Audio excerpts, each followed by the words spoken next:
Hello મિત્રો, પાછલા વિડીયોમાં આપણે ઇન્ટ્રોડક્શન જોયું હતું અને ડેશબોર્ડમાં જોયું હતું કે આ ઉપર જે છે એકાઉન્ટ આવે છે અને નીચે જે આવતીકાલે જે ઓર્ડર જેટલા હશે એટલા બધાનું ઓર્ડરનું લિસ્ટિંગ આવશે.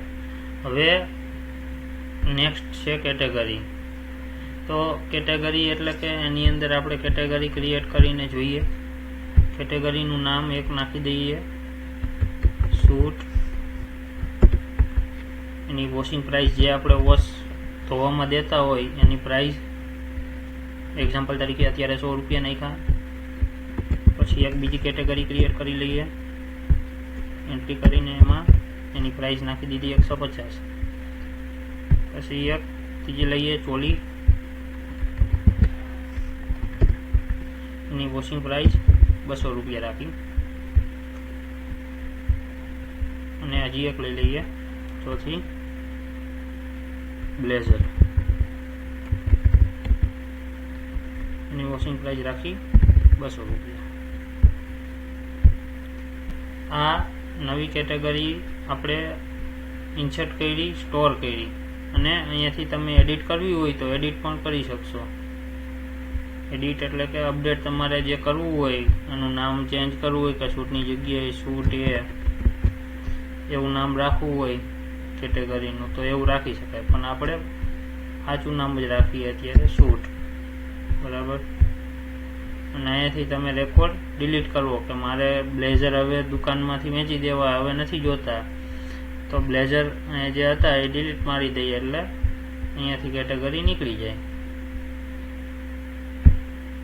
હવે product menu.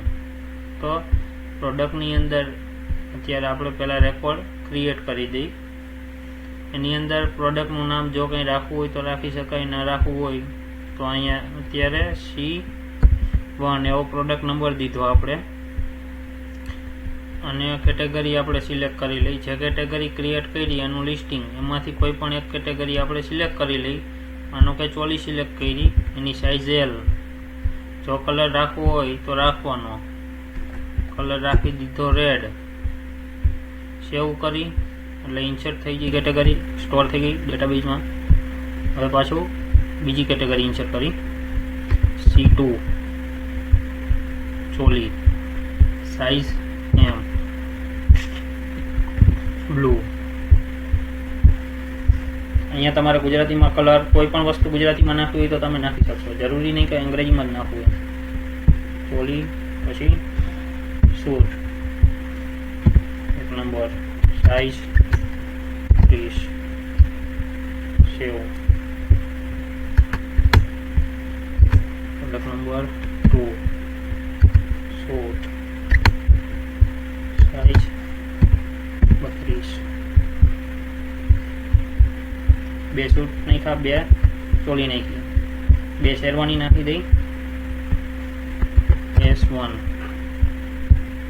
Size 40, colour green. જો કલર નાખવો હોય તો નાખવાનો, જરૂરી નહીં કે કલર નાખવો ફરજિયાત એમ. રીતે બીજી શેરવાની નાખી, S2. આપણે કંઈ પણ નાખી શકીએ પ્રોડક્ટ નંબરમાં, 36, સેવ. એટલે 2 શેરવાની આવી, 2 સૂટ આવ્યા, 2 ચોલી આવી. આપણે ટોટલ રેકોર્ડ જોવો હોય તો ટોટલ કેટલા રેકોર્ડ છે તો અહીંયા ટોટલ રેકોર્ડ દેખાડે. હવે અહીંયાથી આપણે સિલેક્ટ કરી કે શૂટ, એટલે શૂટના જેટલા રેકોર્ડ હોય એટલા અહીંયા દેખાડે કે ટોટલ 6 રેકોર્ડ છે. એમાંથી આપણે શૂટ સિલેક્ટ કર્યું તો શૂટના 2 રેકોર્ડ છે, 2 એન્ટ્રી દેખાય છે એટલે 1 to 2 એમ. એવી રીતે શૂટની જગ્યાએ શેરવાની નાખી તો અહીંયા શેરવાની આવે. અહીંયાથી પણ તમે સર્ચ કરી શકો કે S2 એટલે શેરવાની. અહીંયાથી શેરવાની સિલેક્ટ કરી એટલે શેરવાની, અને S2 અહીંયા નાખ્યું એટલે S2. અહીંયા કંઈ પણ સિલેક્ટ ના કરો, પણ અહીં S2 આપણે જે સર્ચ કર્યું છે એટલે S2 રહે અહીંયા. અને પ્રોડક્ટ જો આપણે અપડેટ કરવી હોય તો અહીંયાથી અપડેટ પણ થાય. જેવી રીતે આપણે કેટેગરી અપડેટ કરતા હતા એવી રીતે પ્રોડક્ટ પણ અપડેટ થાય. C1 હતું એની જગ્યાએ C11 લખી અને અપડેટ ઉપર ક્લિક કર્યું એટલે કે C11 થઈ ગયો 44 નંબર. એવી રીતે C1 હતું ને એમનામ કરવું હોય આપણે એમનું એમ જ તો અહીંયા C1 થઈ ગયો. આ બુકિંગનું બટન છે એ આપણે પછી જોઈએ જ્યારે બુકિંગ ક્રિએટ કરી ત્યારે. અત્યારે એને એમ જ છોડી દઈએ. અને જે ડિલીટનું બટન છે એ આપણે કોઈ રેકોર્ડ આપણે ડિલીટ કરવું હોય કે આ 6 નંબરનું જે શેરવાની છે S2 એ ડિલીટ કરવી છે તો ડિલીટ કરી અહીંયા ડિલીટ ઉપર ક્લિક કરીએ એટલે ડિલીટ થઈ જાય. આ હતું પ્રોડક્ટનું